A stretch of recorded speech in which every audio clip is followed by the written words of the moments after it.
Hello guys and welcome to my channel. Welcome to Forward English Online. We are going to do our best to help you improve your English skills, whether it's for conversation, academic purposes, or any kind of need that you have. We have the best intention to help you out in every possible way. Today we have another lesson. Now, today's lesson seems like very boring sometimes, let's say. When we go to school, one of the things that, the first things we learn, especially vocabulary, right? One of the things that we study is the alphabet. We're like, the alphabet? But it's so boring, teacher. I want to speak English. I don't need the alphabet, And so basically the alphabet is very important. Most people believe that, no, the whole thing about the alphabet is to learn to write in the correct way, the spelling right. Yes, you're right. But here's the catch. We use the alphabet all the time. And if we talk about countries like the United States, Canada, right, Australia, and many more, that they have a lot of immigrants from different parts of the world, spelling is a very important part of your everyday conversation. We spell almost every day. Let's say you call the bank, and you call, thank you for calling for the bank. Can I help you? Yes, I would like to check if there's a deposit in my bank account, please. Sure. Can I have your first and last name? And then you say your name. I say my name, Oscar Bolivar. Bolivar. Can you spell Bolivar? And they go B-O-L-I, V as in Victor, A-R. Right? So why? Maybe this lady, she's from India, right? And then the name Bolivar is something she doesn't know. Or maybe she's from Germany or from the United States. I don't know. So the only way I have to tell her how to write it correctly is just by spelling my name. Another thing, so that's giving you an address, right? And you are going to input the address in a Google Map, for example, right? Or your GPS. And if you don't know the name of that particular street, if you don't know how to spell it correctly, let's make it even worse. Let's say there are two streets with a similar spelling. They're very similar, there's a huge chance that you use the wrong streets. Therefore, the GPS will take you somewhere else, not to the place you want to go. So that's very important. So we use spelling almost every day. So every time there's an interaction with somebody else, and every time you are delivering information, we use spelling. Okay? So let's begin. So we all know the spelling, right? Okay, so first of all, the alphabet, I'm joking. So first of all, let's separate the alphabet in two parts, right? We have the vowels, 5 vowels, A, E, I, O, U, and we have the consonants, B, C, D, F, G, and so on, right? So basically we use them both we combine them and we create the right words with them, okay? So the first thing, and this particular technique is going to help you not only with the alphabet, with many things in the future.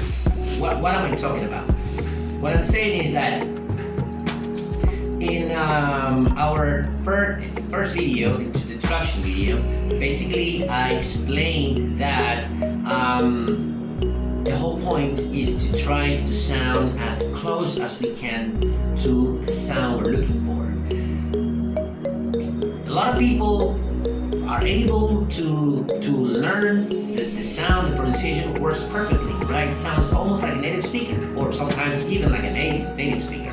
Example, most children that live abroad, they are like sponge. So basically they absorb everything. So when children learn to speak at a very young age, the accent is like they were born in that particular country. As you start getting older, there's a stiffness in your tongue that we develop, and we have to understand that the tongue is a muscle, right?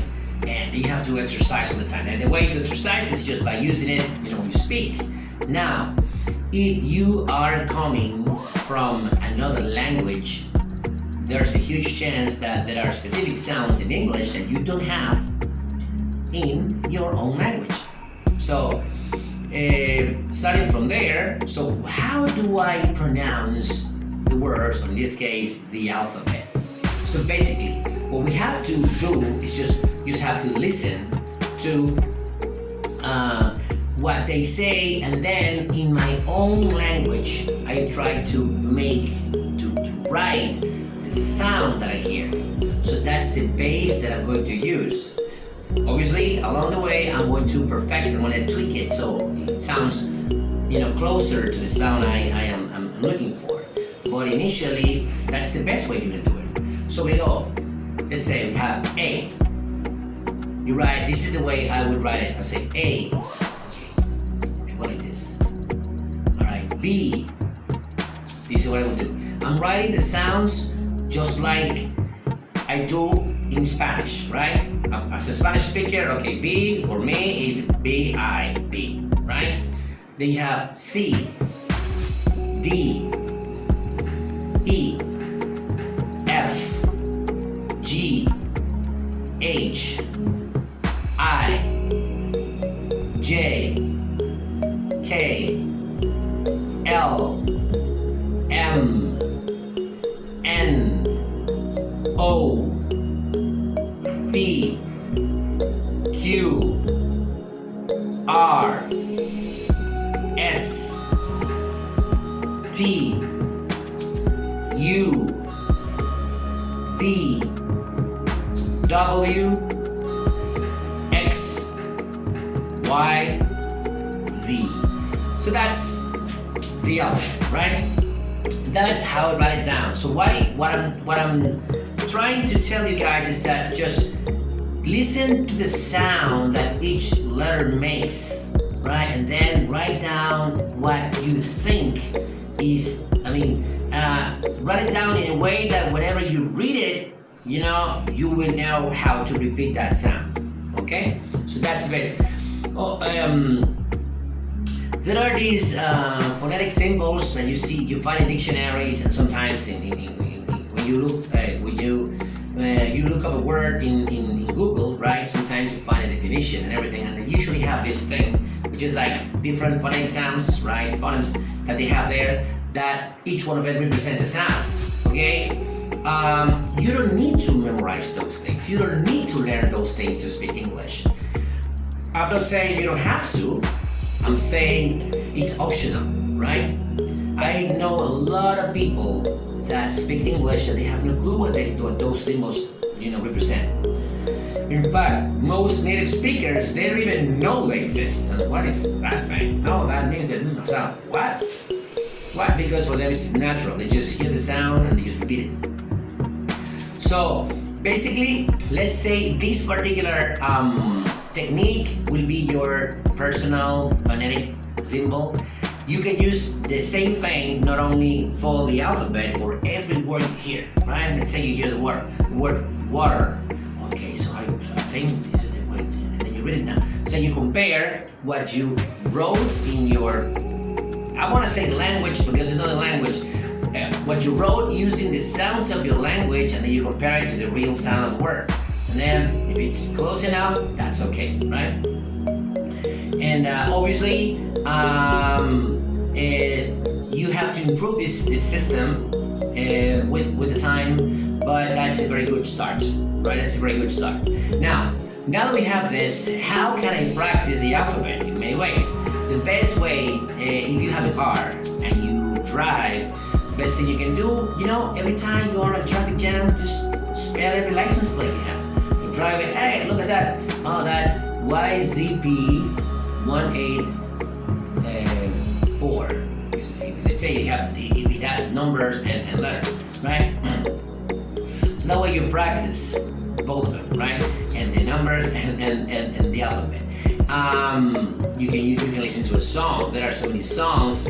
Kids, for example, if you find there are a lot of kids channels on YouTube that they have, these videos to teach children to speak English, and there are so many cool songs that you can use them, to practice your English, your alphabet, because sometimes it's very boring, and oh my god, this is so boring. So, if you don't want to go like A, B, Z, or if you don't want to do the famous A, B, C, D, E, F, G, you can look for something else. I remember one time I was teaching a kid about, wow, that was a long time, like 8 years ago maybe, and we're looking for songs for him to practice, and he hated the ABC song. I hate that song, teacher. And then he found rap. It was something like A, B, C, D, E, F, G, H, G, H, I, J, K, L, M, N, O, P, Q, R. It sounds like Beastie Boys. It was amazing. But he loved that. And he used that particular song, and he actually learned the whole alphabet in just one weekend, right? So that there are so many of them that you can use. I will try to find the link for that particular song, and I'm going to put it down in the description of the video. And if I find any other words, I will do the same thing. But as I'm saying, there are many things you can do. You can actually play games, right? The Hangman, that's an amazing game that you can use to practice the alphabet, right? Because in there, it's actually cool because you ask the other person, hey, how many vowels does this word have? And there's all 3 vowels, and one of them repeats twice. Oh, really? And then you have to say your letters right in order to play the game. So that's a fantastic thing you can do as well. Okay? So all those things will help you out, right? So then again, so the alphabet is really important for communication purposes every time you speak English, especially if you are traveling or you're calling abroad, right? So the other person will ask you, what's your name? Schwarzenegger. Thanks, can you spell it, please? And so that will be very hard. All right, so the next part, we have 5 minutes. So I will try to teach you how to count from 1 to 1 billion in the time we have. Okay, so this is very easy. So how do we do that? Okay. So say, why are you talking about the numbers if we were talking about the alphabet at the beginning? Well, because I can. No, I'm joking. Because I thought about it when I was giving the example of a license plate. Sometimes it contains letters and numbers, so it's a good thing about the numbers. So basically, this is the whole secret. So we know the numbers: 1, 2, 3, 4, 5, 6, 7, 8, 9, and 10, right? Then we have 11, 12, 13, 14, 15, 16, 17, 18, 19, and 20, right? And then we just have all these numbers, 30, 40, 50, 60, 70, 80, 90. And then we combine them all like this: 71, 43, 55, 87, 99. So basically, we just have to learn the numbers from 1 to 20, and then all these 20, 30, 40, 50, 60, 70, all the way to 90, right?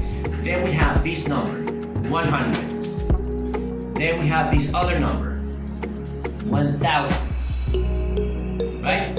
And then we have this other number, which is 1 million, right? And then there's a combination of everything. So for example, if you know the hundreds, then we have this number, right? 145, 375, okay?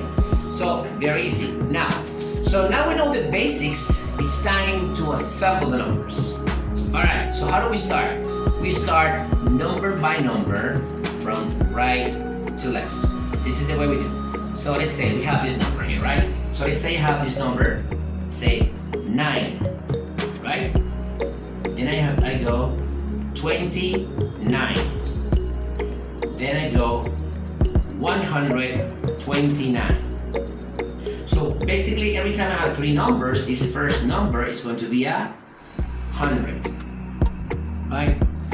Then I have a 4th number, which is number 6. Once I have this, I use the colon, right, after the 6. In Spanish, we use dots, right? But in English, we use colons. It's different, right? So every time you have 4 numbers, the 4th number is going to be 1,000. So that would be 6,129. Then we have another number, 2. 26,129. Then we add a 6th number, right? This will be also 100. So 726,129. Continue. Here's another one. Now we have 7 numbers. This number, number 8, will be the famous million. So 8,726,129. See? And we have another one that says 38,726,129. Then we add 9th number, right? And again, this will be another 100. So 938,726,129. Then after that, we have another column, and then we have 8,938,726,129. So you see, that's the whole thing. So basically the secret is to learning this structure. So every 3 numbers there's 100, every 4 numbers is 1,000, every 6 numbers 100, 1,000, 100. Then the 7th will be the million, all the way to the billion. So it's very simple, right? Just follow the same structure in your house, practice yourself, and you can read any number, right? So do that, and I guarantee that in a few minutes you will be able to master the how to count in English all the way from 1 to 1 million.